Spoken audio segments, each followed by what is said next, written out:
Bueno, bienvenidos al video de fuentes de continua a continua o fuentes conmutadas. Antes que nada, lo que les quiero comentar es que este probablemente sea el tema que esté que sea más útil para ustedes, porque dentro de las fuentes de continua a continua o fuentes conmutadas o fuentes de electrónica de potencia, está el presente y el futuro, si se quiere, de las energías renovables.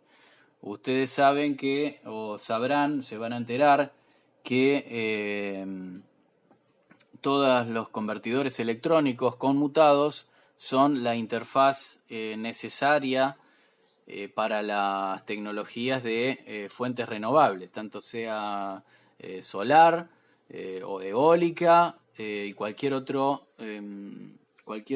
implemento asociado a las redes inteligentes y la distribución de energía y generación también, generación moderna. También hay que decir que las fuentes conmutadas están en todos lados, digamos. Están en las computadoras, están en los televisores, en cualquier dispositivo moderno, más que nada digital. Se alimenta a partir de la red 220 usando un convertidor conmutado. El convertidor más conocido, nosotros lo vamos a ver al final de estas filminas, se llama convertidor flyback. Entonces, después de esa breve introducción, vamos a revisar lo que, digamos, la performance de un regulador lineal que ya habíamos visto en la práctica 5. El problema del regulador lineal es que tiene un elemento de paso sobre el cual cae una determinada tensión y sobre el cual también circula la corriente de carga. Y esto genera potencia disipada. Con lo cual, este tipo de reguladores tiene un rendimiento bajo, ¿sí?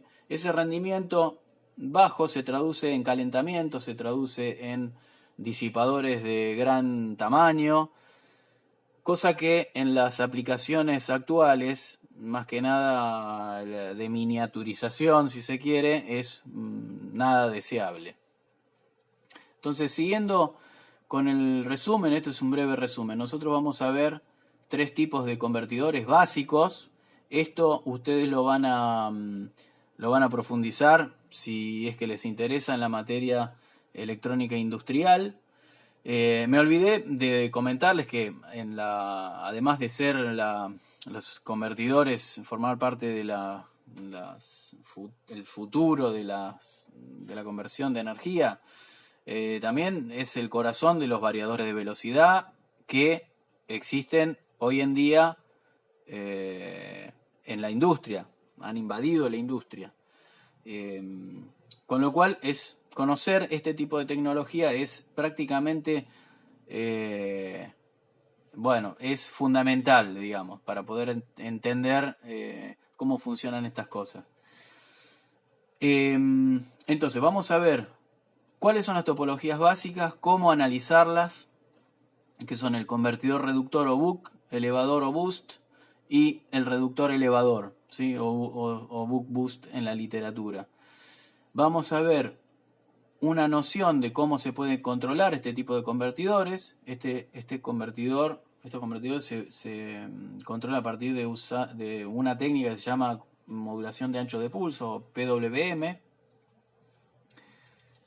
Nociones básicas, y luego de hacer un análisis idealizado, ¿sí? Vamos a primero decir, bueno, que el inductor es perfecto, digamos, en cuanto a los componentes, ¿no? Que un inductor va a ser perfecto, un capacitor va a ser perfecto, y tanto la llave, transistores, diodos y demás, van a ser llaves perfectas.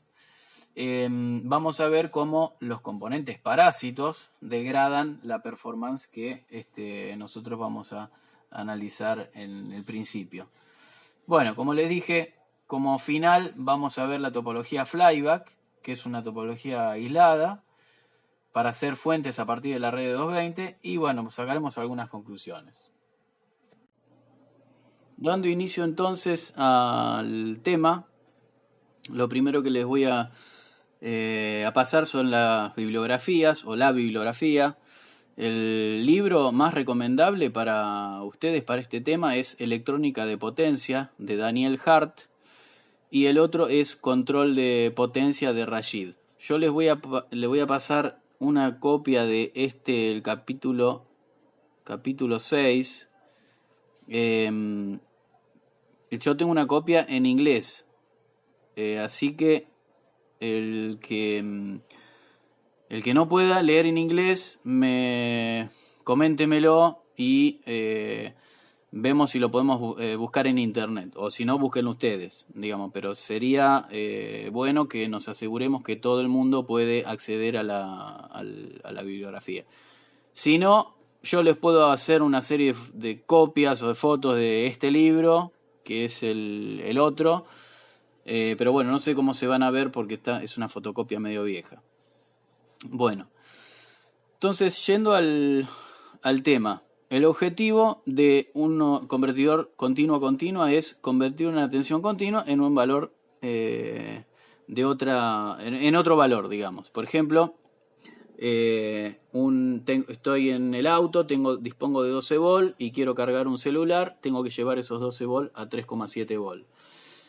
Pero esto con alta eficiencia, ¿sí? Porque cuando un regulador tiene baja eficiencia, el principal problema que tenemos es que hay que evacuar el calor. Y eso en general requiere de un disipador voluminoso, ventiladores y una serie de cosas que no son altamente indeseables. Entonces, veamos. Bueno, un poco eso ya se los comenté en lo pasado, en la filmina anterior. Nosotros habíamos visto los reguladores lineales. Los reguladores lineales tienen sí o sí, reguladores serie, tienen un elemento de paso acá. Es decir, está la fuente de alimentación, está la carga, está la red beta, ¿sí? Que mide la tensión, R1, R2. Hay una tensión de referencia, que en los circuitos anteriores se usaba un diodo Zener. Bueno, eso puede ser otro tipo de tensión de referencia. Y siempre hay un amplificador de error. Este amplificador de error es el que excita al elemento de paso. Pero bueno, como el transistor de paso es como una especie de resistencia, que digamos que se ajusta automáticamente para mantener la tensión de salida constante, siempre se desarrolla una potencia en este elemento, ¿sí? Y eso genera calor y un desmedro una degradación del rendimiento. Ahora, pensando en la componente de continua solamente, nosotros podemos decir lo siguiente, que bueno, este transistor, en vez de operar en régimen lineal, es decir, que tenga corriente y tensión al mismo tiempo, yo lo puedo pensar como una llave que conmuta a una dada frecuencia y enciende y apaga, o digamos, permite o no el paso de corriente hacia la carga, ¿sí? De tal manera que en la salida yo tengo durante un periodo de tiempo la tensión de entrada, B1 o BI, y cuando la llave se apaga tengo 0, ¿sí? La mantengo encendida durante un tiempo que voy a llamar D por T, donde T es el periodo de la señal, y la voy a tener apagada durante un tiempo 1 menos D por T, ¿sí? Este sería 1 menos D por T. De tal manera que en el transistor, ¿sí? Va a haber corriente durante este primer tiempo y no va a haber corriente en el segundo tiempo, y la tensión, suponiendo que esta llave es ideal, va a ser 0 durante el primer tiempo y va a tener un dado valor en el resto del periodo. Si uno hace el valor medio de esta tensión B0, tiene que integrar a lo largo de todo el periodo. Resulta que si uno integra el área bajo esta curva, obtiene esta área, ¿sí? Y si uno la divide por todo el periodo, resulta que el valor medio de B0 termina siendo proporcional a lo que se llama ciclo de trabajo, que es el ciclo o el tiempo durante el cual la llave está encendida. Entonces yo podría regular con este tiempo el valor medio o la componente continua de la tensión de salida.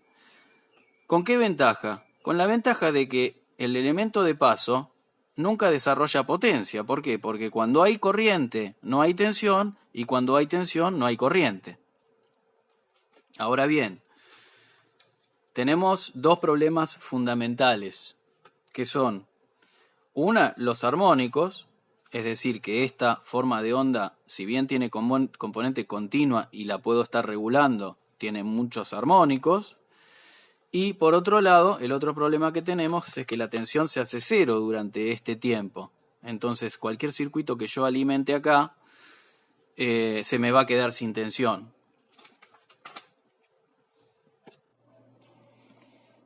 Pensando en las dos desventajas que mencionamos, que es una, que durante el tiempo en el cual está abierta la llave no hay tensión sobre la carga, yo podría pensar en poner un capacitor de almacenamiento que me cubra ese bache.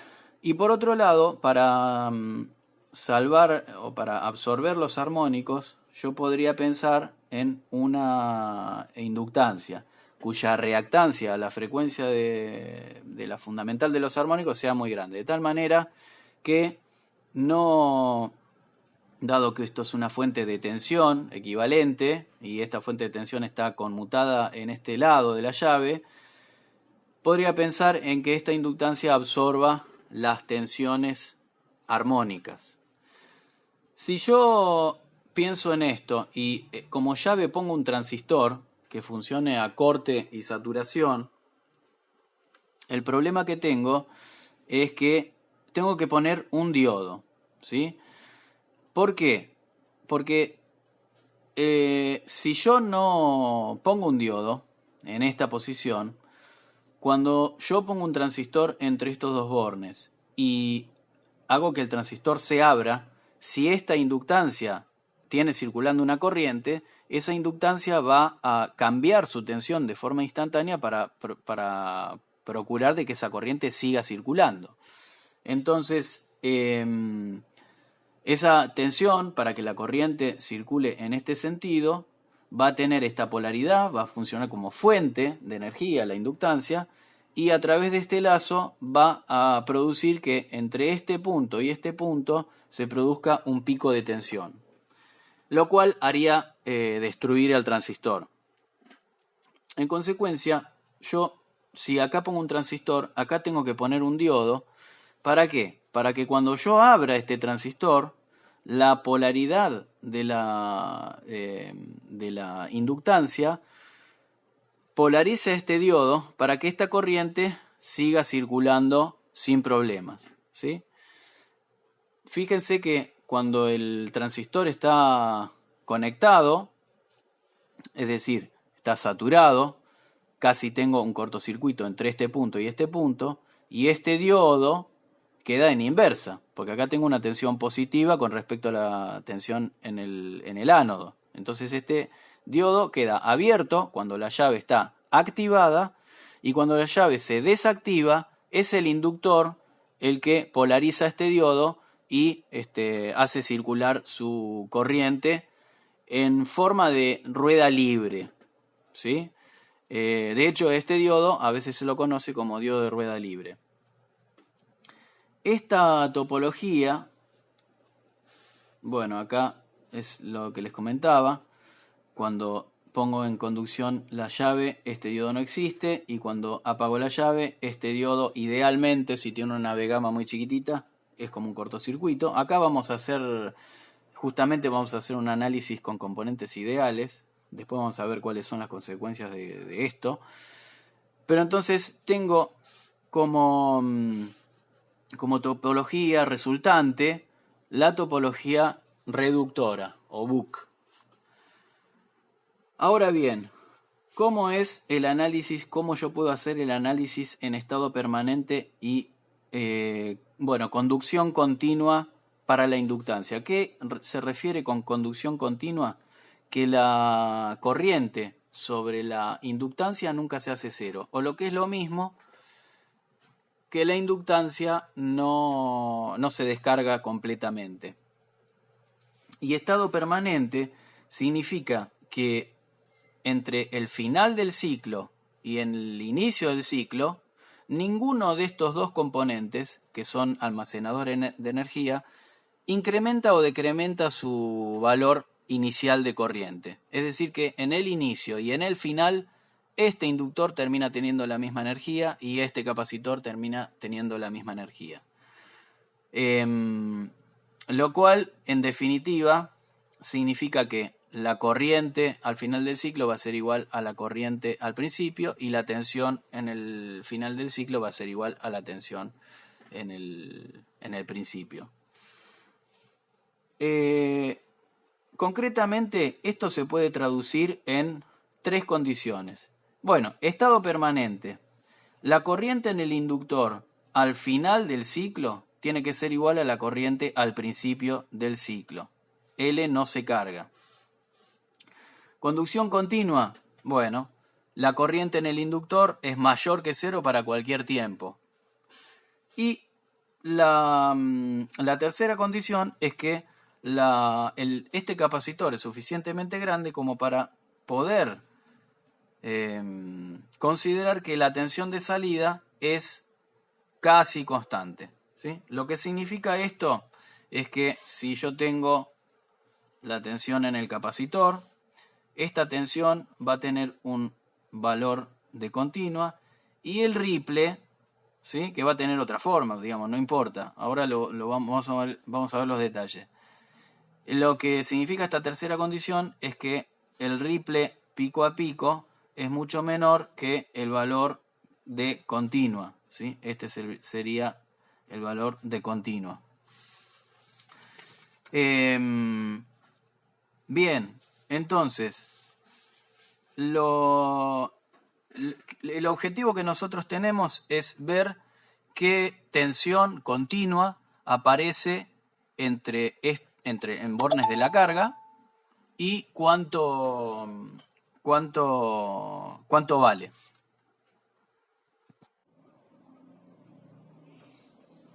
Teniendo en cuenta estas hipótesis, nosotros podemos analizar cuál es la tensión en el inductor, ¿sí? Durante la primera parte del ciclo, en donde está la llave o el transistor está activado, es decir, estamos en esta situación, la tensión en el inductor, si yo la elijo con esta polaridad, BL, es BI, esta sería BI y esta sería B0. Sería BI menos B0, ¿sí?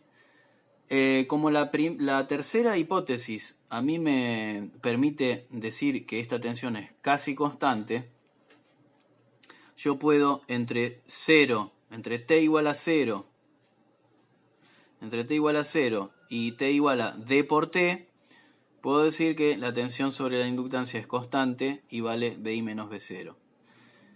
Cuando la llave se abre y entra en conducción el diodo, esta misma tensión, BL, si esto es B0, esta tensión BL vale menos B0, ¿sí? Tengo que hacer este Kirchhoff de acá. Entonces vale menos B0 entre D por T y T. Ahora bien, como la hipótesis 1 me dice que estoy en estado permanente, y eso significa que la inductancia al final del ciclo tiene la misma energía que al inicio del ciclo, como la inductancia integra la tensión, es decir, que su corriente depende de la integral de la tensión, lo que estoy diciendo es que en un periodo entero esta integral debería ser 0, porque si no fuera 0, la inductancia estaría o decrementando su energía o incrementando su energía al final del ciclo, comparándola con lo que pasa, con el valor que tiene al principio del ciclo. Entonces, esta hipótesis me permite a mí calcular el valor medio de la tensión sobre la inductancia e igualarlo a 0, ¿sí? Que básicamente significa que el área 1 tiene que ser igual al área 2. O mejor dicho, la suma de las dos tiene que ser igual a 0. Lo que es lo mismo, bueno, la negativa de la otra. Si yo calculo el área de este rectángulo, tengo que este lado vale BI menos B0 y que la amplitud vale BI menos B0 y que la duración del rectángulo vale D por T. Si a eso le sumo el área de este otro rectángulo, tengo como valor negativo menos B0 y la duración de este rectángulo es 1 menos D por T, o el tiempo que queda hacia el final del ciclo. Estas dos áreas tienen que ser iguales a 0, o sea, su suma tiene que ser igual a 0. Esto quiere decir, si yo hago el despeje, que la tensión de salida es proporcional a D, a la duración del ciclo de trabajo, y es proporcional a la tensión de entrada. Fíjense que, bueno, esto es, digamos, en el circuito se ve claramente que si yo hago D igual a 1, o sea, la llave está totalmente, digamos, permanentemente encendida, estoy en este circuito permanentemente. Y este circuito, si yo lo espero un tiempo suficiente, en T igual a infinito no hay caída sobre el inductor, porque en continua el inductor no sufre caída de tensión.